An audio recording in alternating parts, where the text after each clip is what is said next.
आज की वीडियो में मैं आपको बताऊंगा कि अखंड ज्योत अगर आपकी बुझ जाती है तो आपको क्या करना चाहिए।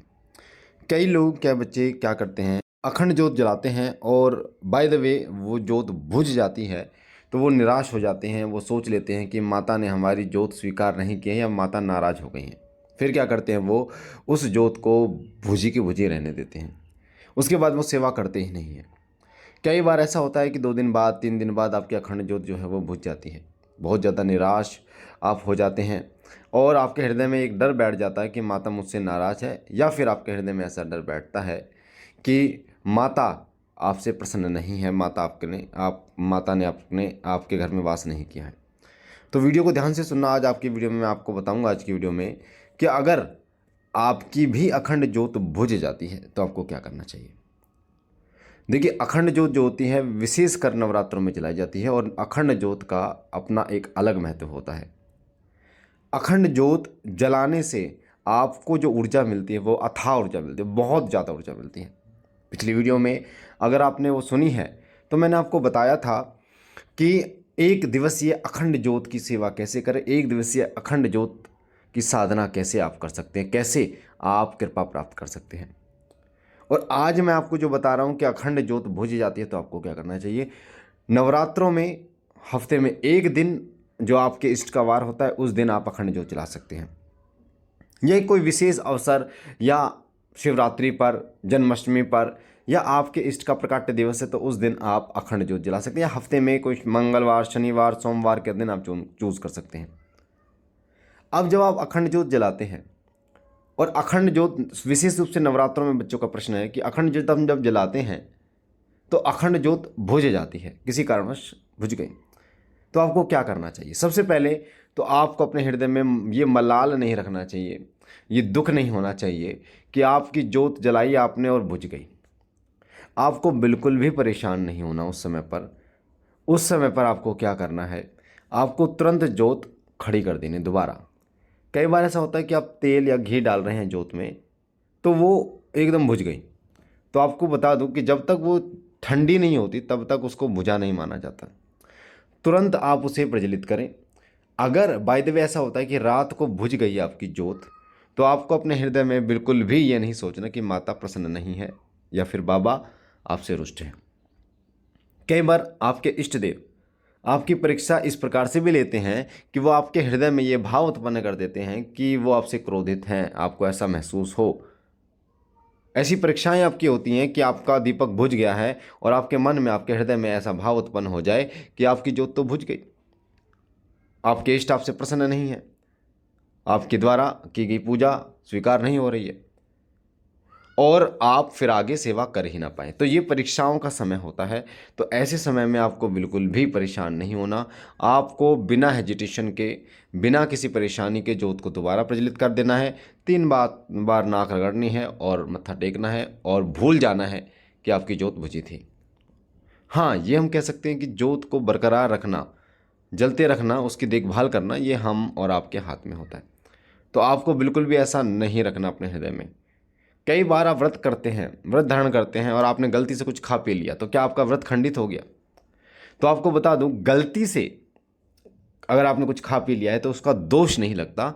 अगर आप अपनी इच्छा से आपने खुद वो चीज़ ग्रहण की है, यानी कि आपको पता है कि आपका व्रत है और उसके बाद आपने अपने इच्छा से वो चीज़ ग्रहण की है, तब आपका व्रत टूटता है, तब आपका दोष लगता है। इसीलिए आपको इस चीज़ के बारे में बिल्कुल भी चिंता नहीं करनी। कई बच्चे कहते हैं कि क्या आप गुरुजी खा पीकर पूजा कर सकते हैं, खाना खाकर पीकर, या शाम को खाने से पहले पूजा करें या खाना खाने के बाद करें। तो मैं आपको बता दूं, सुबह एक होता है निराहार। निराहार होता है, जैसे हम व्रत करते हैं तो उसका फल कई गुना मिलता है, उसी प्रकार से सुबह बिना खाए पिए अगर आप पूजा करते हैं तो सुबह उसका बहुत गजब का फल मिलता है। आपको कोशिश करनी है कि आप बिना खाए पिए पूजा करें। अगर फिर भी नहीं रहा जाता तो पानी पी सकते हैं, पर खाना ना खाएं। आप फलाहार कर सकते हैं पर अन्न ना खाएं, जैसे सेब, केले, दूध, चाय, ये आप ग्रहण कर सकते हैं। दही या पानी ये ग्रहण कर सकते हैं, उसके बाद आप पूजा कर सकते हैं। पर कोशिश करें कि बिल्कुल, मतलब इनके बिना ही आप पूजा करें तो सबसे उत्तम रहेगा। ठीक है, बात रही शाम की पूजा की, कई बच्चे शाम की पूजा के लिए कहते हैं। तो शाम को भोजन करने से पहले, शाम का जो भोजन होता है उससे पहले पहले आपको पूजा कर लेनी होती है। शाम को सभी के घर जो खाना बनता है वो 7 बजे, 8 बजे, 9 बजे, 10 बजे तक बनता है, और हमारी जो पूजा है वो 6-7 बजे हो जाती है। तो आपको शाम को निराहार है रहकर ही पूजा करना है। बात रही तो नहाने की, पूजा पाठ में आपको नहा धोकर ही पूजा करनी है, ये तो एक कॉमन चीज़ है। तो आपको बिल्कुल भी निराश नहीं होना। एक बच्चे ने मेरे से पूछा कि गुरुजी अगर हम पूजा कर रहे हैं, सुबह शाम पूजा कर रहे हैं, किसी दिन ना कर पाए तो क्या प्रभु क्रोधित हो जाते हैं या माता क्रोधित हो जाती है? तो आपको बता दो ऐसा बिल्कुल भी नहीं है।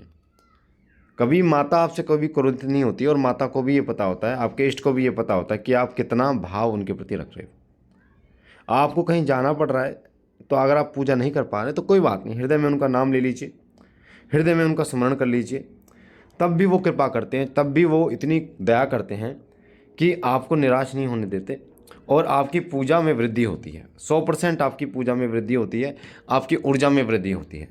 कई बच्चे ये कहते हैं कि गुरुजी हम ट्रेन में जा रहे हैं, कहीं बाहर जा रहे हैं, किसी होटल में रुके हैं या कहीं और रुके हैं, क्या वहाँ पूजा कर सकते हैं? बिल्कुल आप कर सकते हैं।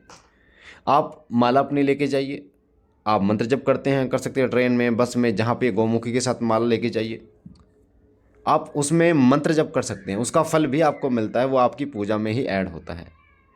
या आप कहीं किसी होटल में कहीं भी रुकते हैं तो एक छोटा सा आसन, एक दीपक लेके जाइए, वहीं पर ज्योत प्रज्वलित कीजिए, वहीं से अपनी पूजा को शुरुआत कीजिए।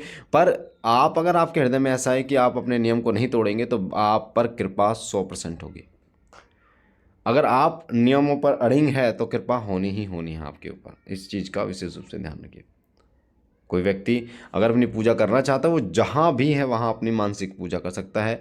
अपने हृदय में आँख बंद करें, आँख बंद करने के बाद अपने घर के पूजा के मंदिर में सूक्ष्म रूप से पहुँचे, और जैसे वो पूजा करते हैं उसी प्रकार से उन भावों को जागृत करें कि आप पूजा कर रहे हैं, बर्तन साफ़ कर रहे हैं, पूजा के मंदिर साफ़ कर रहे हैं, उसके बाद जोत खड़ी कर रहे हैं, जोत जला रहे हैं, धूप बत्ती लगा रहे हैं, भोग लगा रहे हैं, जप कर रहे हैं। उसी तरीके से मानसिक पूजा करें, इसका फल भी आपको मिलता है। ऐसा नहीं कि इसका फल आपको नहीं मिलता। तो मानसिक रूप से इमरजेंसी या कहीं आप बाहर गए हो की गई पूजा का फल भी आपको मिलता है, तो ऐसा नहीं है कि नहीं मिलता। तो अगर आप बाहर जा रहे हैं तो इस प्रकार से पूजा कर सकते हैं। मैंने आपको बता दिया, आपके प्रश्न का उत्तर भी दे दिया। जो अखंड ज्योत से जुड़ा एक बच्चे का प्रश्न था कि अखंड ज्योत अगर बुझ जाती है तो हमें क्या करना चाहिए, तो अपने हृदय में बिल्कुल भी ये चीज़ें ना रखें। जितना हो सके सकारात्मक सोचें, पॉजिटिव सोचें, प्रभु के प्रति भी पॉजिटिव सोचें, माता के प्रति पॉजिटिव सोचें, और अपनी पूजा को, अपनी भक्ति को आगे बढ़ाएं, कोई विघ्न ना आए उसमें। बाकी मुझे आशा है जानकारी आपको अच्छी लगेगी। पहली बार चैनल पे तो चैनल को लाइक कीजिए, शेयर कीजिए, सब्सक्राइब कीजिए। हम मिलते हैं एक नई जानकारी के साथ, तब तक के लिए ओम नमः शिवाय, जय सिया राम।